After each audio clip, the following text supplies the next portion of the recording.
Guys आप सभी का स्वागत है एक और ब्रांड न्यू वीडियो में। तो इस वीडियो की काफ़ी डिमांड आ रही थी, काफ़ी लोग बोल रहे थे कि स्ट्रेटेजी वीडियो बनाइए, कैसे आपने पहले अटेम्प्ट में एसएससी जेईई को निकाला। तो वीडियो में बने रहिए लास्ट तक और चैनल को सब्सक्राइब करें, वीडियो को लाइक जरूर करें। बात कर लेते हैं एसएससी जेईई के पैटर्न को। तो इसमें 3 सेक्शंस होते हैं। पहला सेक्शन होता है रीजनिंग का, सेकंड सेक्शन होता है जनरल अवेयरनेस का, थर्ड सेक्शन होता है जनरल इंजीनियरिंग का, मतलब जो भी जिस भी स्ट्रीम से आप सिविल से हैं, मैकेनिकल से हैं, इलेक्ट्रिकल से हैं, तो उसके लिए। तो ये वीडियो है स्पेशली सिविल वालों के लिए।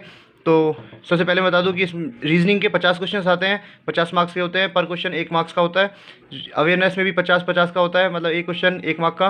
और जो इंजीनियरिंग होती है अपनी, उसमें 100 क्वेश्चन आते हैं और 100 मार्क्स के होते हैं। तो करते हैं जनरल अवेयरनेस की।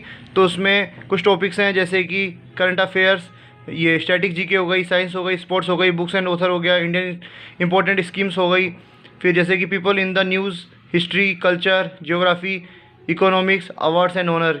और ये जो हिस्ट्री ज्योग्राफी है, ये जो करंट के न्यूज़ है उसके अकॉर्डिंग है, ठीक है। उसके बाद हमको पढ़ना होता है हिस्ट्री, ज्योग्राफी और पॉलिटी।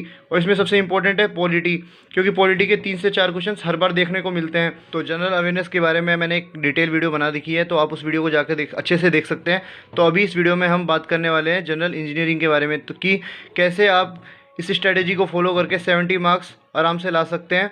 तो बने रहिए इस वीडियो में। और कौन कौन सी बुक आपके पास होनी चाहिए, किस किस बुक को आप फॉलो कर सकते हैं, तो उस बुक्स को आप अगर फॉलो करेंगे तो आप इजीली 70 मार्क्स ला सकते हैं इंजीनियरिंग से। तो सबसे पहले आपको करना है कि किसी भी टीचर्स से आपको नोट्स डाउनलोड कर लेने हैं, और वो आपको टेलीग्राम ग्रुप पे इजीली मिल जाते हैं। या फिर आप किसी भी टीचर्स की वीडियो देख सकते हैं, यूट्यूब पे काफ़ी प्लेलिस्ट पड़ी हुई हैं, और आप उनको लगातार लाइन से सारी वीडियोस को निपटा लीजिए। सबसे पहले आप किसी भी एक सब्जेक्ट को पकड़िए जिसका वेटेज ज़्यादा हो, जैसे कि सोयल हो गई, सर्वे हो गई, एस्टिमेशन हो गई, बीएमसी हो गई। उनको आप पहले निपटाइए, थ्योरी को पूरा खत्म कर दीजिए। किसी भी एक सब्जेक्ट की थ्योरी खत्म कीजिए, फिर उसके प्रीवियस ईयर क्वेश्चन लगाइए, क्योंकि प्रीवियस ईयर क्वेश्चन सोल्व होती है किसी भी एग्जाम की, और वो आपको बता सकती है कि किस टाइप के क्वेश्चन आ रहे हैं, और आपने जो थ्योरी पढ़ी है वो आपसे बन रहे हैं नहीं। इसलिए आप पीवाईक्यू को लगाइए सबसे पहले।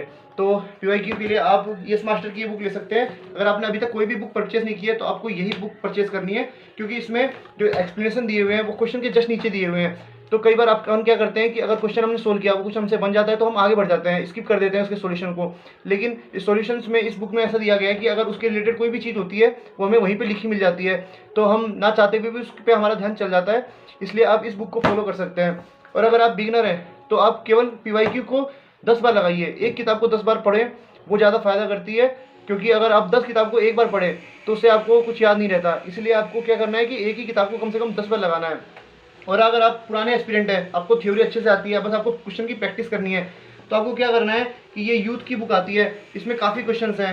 जैसे कि इसमें लिख रखा है 15,753 क्वेश्चन हैं। ये 2 वॉल्यूम में आती है, एक ये है और एक ये है। तो आपको क्या करना है कि थ्योरी निपटानी है, उसके बाद पीवाईक्यू लगाने हैं, उसके बाद ये यूथ की जो बुक है इसको आपको निपटा लेना है, ठीक है। और अगर आपको और प्रैक्टिस करनी है तो आपको ईएससी के क्वेश्चन लगा लेने हैं। लेकिन ये ईएससी की जब लगानी है जब आपकी ये दोनों बुक कंप्लीट हो चुकी हो, क्योंकि ईएससी के क्वेश्चंस काफ़ी हाई लेवल के होते हैं। तो ये केवल उन्हीं के लिए जिनका पूरा सिलेबस हो चुका है और उन्होंने प्रीवियस ईयर क्वेश्चंस को 2-3 बार कम से कम लगा लिया है, और ये यूथ के क्वेश्चंस भी लगा लिए हैं।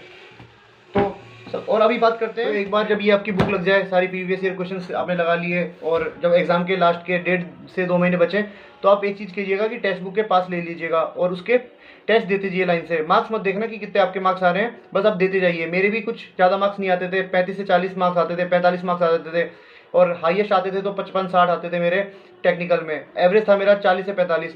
तो आप ये मत देखना कि आपके मार्क्स कितने आ रहे हैं, आप तो बस ये देखना कि आपको सारे टेस्ट निपटाने हैं। तो मैं क्या करता था, मैंने एक गलती कर दी थी कि मैं रीजनिंग के टेस्ट नहीं देता था, मैं केवल जनरल अवेयरनेस और मैं टेक के टेस्ट देता था, जिसमें टेक में मेरे आते थे 40-45 और रीजनिंग में मेरे आते थे 1 से 2, क्योंकि मैं करता ही नहीं था। और जनरल अवेयरनेस में मैं मार्क्स लेके आ जाता था, 36-35 ले आता था मैं। तो आप ये गलती मत करना, आपको पूरा टेस्ट अटेम्प्ट करना है, ठीक है। और जो बिगिनर है, जिसको क्वेश्चन नहीं बन रहे होंगे, वो सोच रहा होगा 30 से 35 मार्क्स में क्या होगा, सिलेक्शन होगा नहीं होगा, तो आप जैसे डरे मत। आपको बस केवल ऐसा आपको करना है कि सारे क्वेश्चन आपको एग्जाम वाले दिन आने चाहिए बस।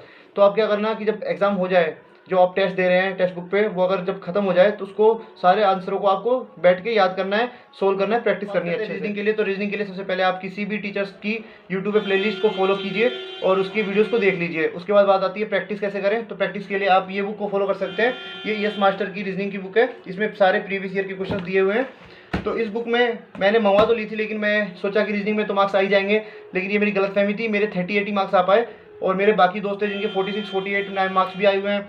तो आप क्या कीजिए, इसको टेस्ट जैसे दीजिए, आप टाइमर लगा लीजिए और इसके 1 से 2 टेस्ट को उठा लिए कीजिए, तो फिर उससे आपका मार्क्स धीरे धीरे इंप्रूव होगा। स्टार्टिंग में आपको लगेगा कि मार्क्स नहीं आ रहे हैं, टाइम ज़्यादा लग रहा है, लेकिन धीरे धीरे जब आप 10 से 20 टेस्ट देंगे तो आपके टाइम भी कम होगा और आपके मार्क्स भी इंप्रूव होते हैं। 48 से 50 मार्क्स की तैयारी हो चुकी होगी। तो बात आती है रिवीजन की। तो जब पेपर जब पास में होता है तो हम सोचते हैं कि रिवीजन कैसे करें, क्या पढ़े क्या नहीं पढ़े। के लिए आपको ये बुक मंगा लेनी है। यह है सिविल बूस्टर है। इसमें क्या है, समरी लिखी हुई है हर सब्जेक्ट की।